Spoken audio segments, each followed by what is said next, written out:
Track 26. My family isn't very big. There's just my son and I. I'm a single parent. For the last 10 years, I've been concentrating on looking after my son, James, who is now 14. But actually, I've met someone special and we've just got engaged. My fiancé has 4 kids of his own and we're going to get married in July. James is really excited about it. He's looking forward to having brothers and sisters in his new step-family. We live as one big extended family. There are 7 of us in our household. Besides my husband and me and our children, there's my aunt and 2 of my cousins. I stay at home and care for my mother because she's quite old and can't look after herself. Obviously, we suffer from a lack of space in the house, but we all get on well. Track 27. 1. First, I am going to talk about the role of the parent. Second, I'll discuss the role of the child. And last, we'll look at the family unit as a whole. 2. Parenting is a difficult job because no 2 children are ever the same. 3. Families are important because they form the basis for socialization. Additionally, they educate and protect the next generation. 4. The family structure has varied greatly over time. That is, different times have had different views of what a traditional family structure is. 5. Many argue that less traditional structures are not as effective. However, there is little evidence to support this. 6. Many people are having families later in life. Consequently, the rise in the number of single people may only be temporary. 7. Families in other parts of the world differ from the Western norm. For instance, in some cultures, multiple husbands or wives is the norm. 8. Although there are many arguments for trying to keep the traditional family structure strong, I feel the key issue is the economic necessity of having a normal family structure. Track 28. 1. First of all, I want to talk about some of the communication problems that families face nowadays because I think this is an important topic. 2. Family structures have changed a lot in recent years because of education and new attitudes in society, which are affecting young people's views. 3. Due to the influences of globalization, many people have moved away from their families, which has changed their relationships, and not always in a positive way. Track 29. As we have seen, changes in the structure of the family are constantly occurring. Extended to nuclear, patrifocal, to a more equal footing between the sexes, and dual parenting to single parenting are just a few examples. However, a recent phenomenon in the UK, which is changing the traditional family, is the increasing number of adults who continue to live with their parents until their 30s or sometimes even their 40s. The UK has traditionally been a society where offspring leave the family home in their late teens or early 20s to set up their own home and families. But in the last 25 years, this has decreased. Official statistics released by the Office of National Statistics show that today, 10% of men in their early 30s still live with their parents. This compares with 5% of women in this age range. The reasons for this are complex and varied. It cannot be denied that some people are choosing to stay. Living with parents can be an easy option. Food is provided, heating and electricity are paid for, and rent, if any, is minimal. However, a third of those surveyed claimed they were living with their parents because it is too difficult to get a foot on the property ladder. House prices in the last few decades have risen dramatically. Property is now 5 times the average annual salary, whereas it was only 3 times the average annual wage in the 1980s. This fact, coupled with high unemployment amongst young people, make it virtually impossible for a single person to buy a home or even rent. The number of students going on to higher education has also been steadily increasing. Many of these students return home after finishing their studies as a result of the student debt they have accumulated. It can take many years to pay this off, and if the burden of rent or a mortgage is added to that, it can be just too much for a young adult's pocket. However, help is now at hand. The government is tackling some of the problems that cause people to remain with their parents with a new scheme, the Affordable Housing Scheme. This aims to make housing more affordable for first-time buyers and possibly take the strain away from elderly parents. Track 30. The family is a topic which we will look at in great detail this term. For sociologists, the family is often seen as the beginning of socialization. Indeed, it is the seed of society itself. In recent decades, many old people can no longer rely on their offspring for support, which was common 50 years ago. Many children are brought up by only one parent, something virtually unheard of before the 1960s. We can certainly say that during the last half-century, we have seen an enormous change in traditional family structures. The extended family lasted well into the early 1900s, and this kind of strong family unit was essential due to property ownership. Housing often was scarce, and it was necessary for people to live with parents and take over the property when their parents died. Of course, people still benefit from their family line. Still today, people generally inherit any money that their mother or father might have. In the UK, the last 50 years has also seen a decrease in the number of offspring parents have. Whereas in the 1950s, only 10% of offspring were only children, this number has risen. Nowadays, this is the case for just over a third of children. Track 31. In Victorian times, the upper classes made up less than 3% of the entire population of Britain, yet this class held more than 90% of the country's wealth. This shows the massive gap there was between rich and poor at this time, a gap which has shrunk considerably in the last century. Today, we're going to look at the wide differences in family life between rich and poor in Victorian times. Let's begin with the upper classes. The upper classes of the Victorian period were generally the nobility or the clergy.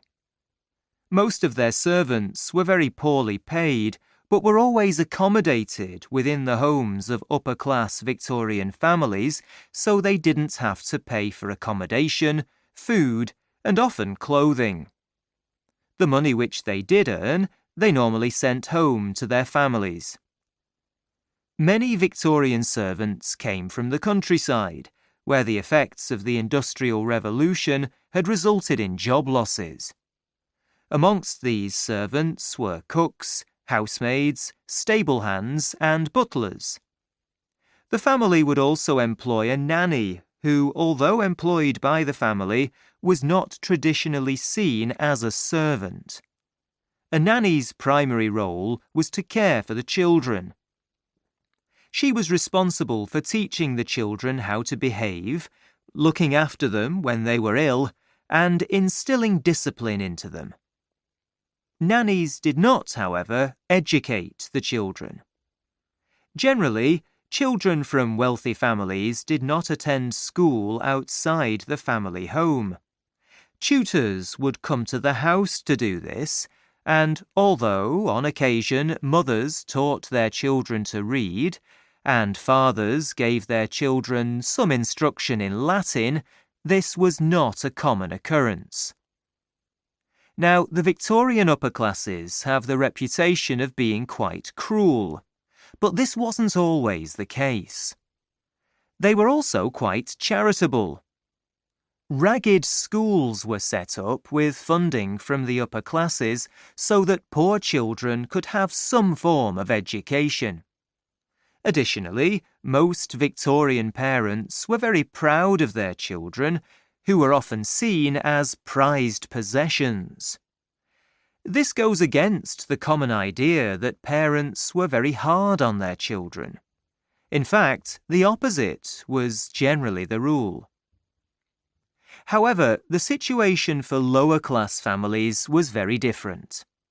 In the lower classes, child labour was rife. Children as young as 8 earned a living as chimney sweeps for wealthy houses. Now, let's move on to looking at the lower-class families in more detail, where we'll see. Track 32. We are all familiar with the nuclear family, which has been the dominant family structure in the UK for the last 60 years at least. However, recent changes show that our idea of the traditional nuclear family as the cornerstone of British family life is changing. There have been emerging patterns which are eroding this structure, namely the rise of step families, cohabitation, lone parenting, and the rapid increase in those living alone.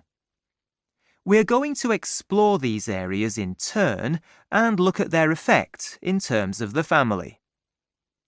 First, step families are now becoming more and more common. Step families are created when one or both partners have a child or children from a previous relationship.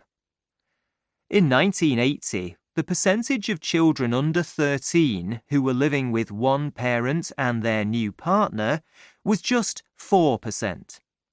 In 2008, this figure had increased to 20%. The USA has seen an even greater rise. New statistics show that almost half of under 13s are living in a step family.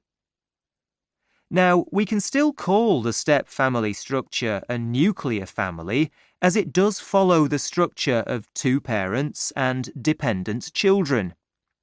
However, it also creates somewhat of a nuclear blur. Step-brothers and sisters may belong to two family units, so where do we draw the line at which family they belong to? Cohabitation, when partners do not marry, yet live together as a family, has also increased. In 2006, of the 17.5 million families in Britain, nearly 3 million of these comprised unmarried couples. What does this mean to the nuclear family? Firstly, the traditional view of a nuclear family requires married parents, so we can't put these types of family under this umbrella. Statistics show that even if cohabiting couples have children, they are more likely to separate than their married equivalents. Lastly, we need to look at the rise of the DINKs, which stands for Dual Income No Kids. As Clark and Henwood outline, many cohabiting couples are choosing a life without children, putting consumer spending first. Lone parenting is a relatively recent family structure which has rapidly grown in the last half-century. In 1972, only 1 in 14 children lived in a lone parent's family. When we compare this with today's figure of 1 in 4, we can see that this is a rapid increase.